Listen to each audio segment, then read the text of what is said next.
All right, well, you know how there's that saying, life is about the journey and not the destination. Well, I'm pretty sure the guy that came up with that was rebuilding a Jeep out in his garage.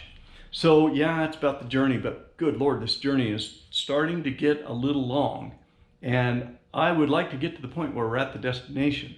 Now, just when I feel a little bit like, am I ever going to get this thing done? Then I do have to go kind of bring someone up to date on where I'm at on the project. For instance, being up in Montana last week, my folks were asking, well, you still working on that old Jeep? And so bringing them up to speed where they're not kind of following along actually made me feel a little better about where we're at, because I was kind of going, well, yeah, it's taken a while and blah, blah, blah, but I'm at the point where, and I could tell them that, you know, we're getting close to being ready for paint and we're almost done under the hood and this and that. So I'm sure it was way more information than either one of them wanted, because I could see their eyes glaze over once I started talking about it.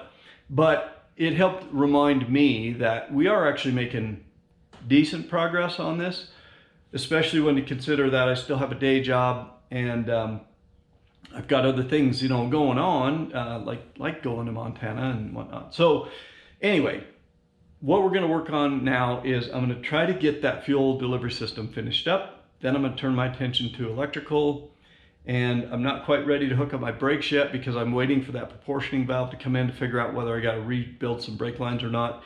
But then I think I'll turn my attention to the cooling system and get some of those hoses hooked up from, you know, the water pump back to the heater core, and from the heater core back into the block and so forth. So plenty of stuff to do, and most of it I think I can do with pretty much what I have in the garage right now. Might need a few little odds and ends, but no major purchases that we're waiting for them to arrive. So I really, when it comes right down to it, I have no good excuse for not making some serious progress on that stuff, which will get us closer to the point where we can slap that other fender on the front, on the driver's side, and get the grill placed and figure out if that is actually at the point where we're ready to roll this thing into a paint shop. So you and I will find that out together, I think, in just a few minutes. So let's go.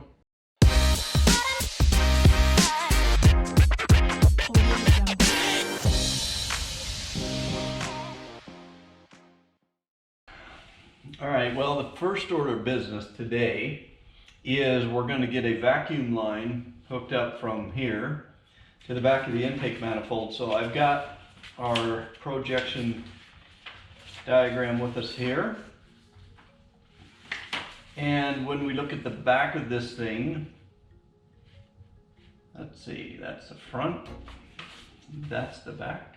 So there's our brake booster, which is right to the side of our idle air controller. I don't know if you can see that, but it's right there. So we lift this off of here, right there. So there to there is all we need to do with vacuum hose. Okay, I thought I'd bring you in for a close look. So here's our vacuum tube on our brake booster, and right here on the back of our throttle body, next to our idle air controller, is our brake booster vacuum line attacher point there. So not very far that we have to go, just from here to there. But of course we'll want to route it a little way so it looks nice and it's safe, can't get damaged. So give me a minute, let's see what we can do with that.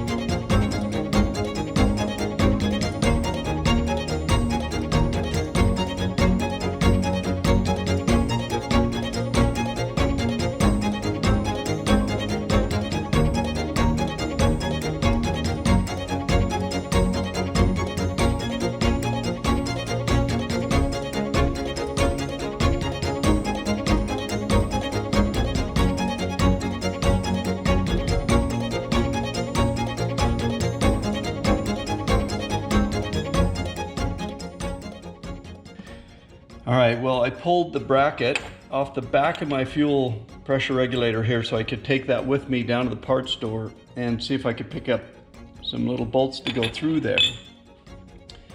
I got some little metric M5s and some M6s and a couple of little boxes of bolts or nuts for each. These are some high margin things, I'm sure, because that little package with 4 nuts in it was $4.49. Each of these is $4.49. So when you're buying them a few at a time like that, man, oh man, they work you over pretty bad. But what else you gonna do when you only need one or two, and you know you gotta have a little specialty one like that? You gotta pay what the man asks, right? So I'm gonna go over there and look at drilling some holes. I've been messing around and kind of placing that thing in several different places, and I think over there kind of by where that clutch rod comes out is about the only place it's gonna go. And I'm not honestly overjoyed with the way it's gonna sit there, but I just got no other room. So if we look across here, I don't really have room for it right back there. And I think, although it's not gonna be perfect over here, I think it will. I mean, that empty spot right there seems to be calling my name and saying, hey, put me here. So I've got my clutch linkage back in just loosely. Haven't checked it yet to see how it clears the header, but I think still we're gonna be a little tight. Although I did shorten that up to get it where it's at, so that may or may not have brought my rod back up a little higher. I don't know, but we'll see. So anyway, I'm thinking that's probably the spot right about there, and pretty soon I'm gonna have to drill a hole and commit to it. So here we go.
Well, here we have it, our first pass at this thing, and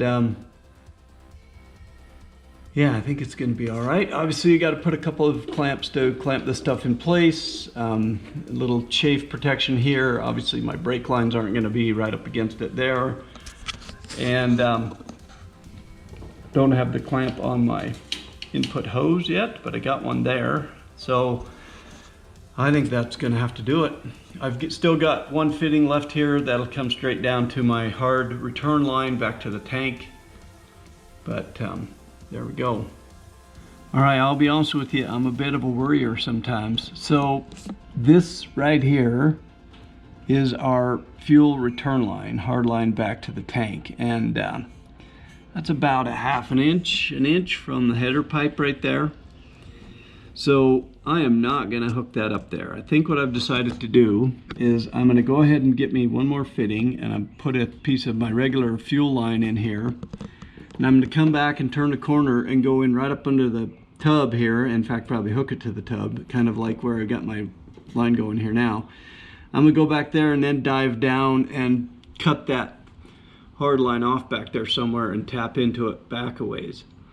Because I'm just getting a little bit nervous about getting too dang close to these headers. I know these are gonna get hot. So I'm gonna have these lines up, you know, far away from them, or at least far enough away, and I might even put me a little piece of metal there, kind of a heat shield kind of thing. So, yeah, not the perfect location for this thing, but I'm running out of room. I gotta do what I gotta do. All right, guys, well, this might be, I might already have the answer to this, but I'm gonna ask you a quick favor. At the end of the last video, I just posed the question to you guys, basically saying, you know, if I'm not working on the Jeep, because I'm traveling around, I gotta go to Wyoming or whatever, would you prefer that I just don't film anything and don't post an episode? Or do you kind of like, you know, coming along for a road trip with me? So YouTube Analytics has a little graph in there where they show you kind of how long your video was and how many people watched it and where everybody dropped off and stopped watching. And I kind of think based on that, it looks like quite a few people bailed out right about after I said, I'm not in the garage this week. Everybody's gone. So I might already have my answer, but if you would be so kind, drop me a quick comment and just say yay or nay to the road trip videos. You know, if you guys just hate them, then when I'm traveling, if I can't get something done in the garage, I just won't post a video. If you like them, I'll still stick them in there because I'm not done traveling for the summer, and so I'll post them. But I'll do what you guys want me to do because I'm doing this for you. So leave me a comment down below if you don't mind. Either way, good or bad, thumbs up to the occasional road trip video, or thumbs down, just stay in the garage or don't bother us.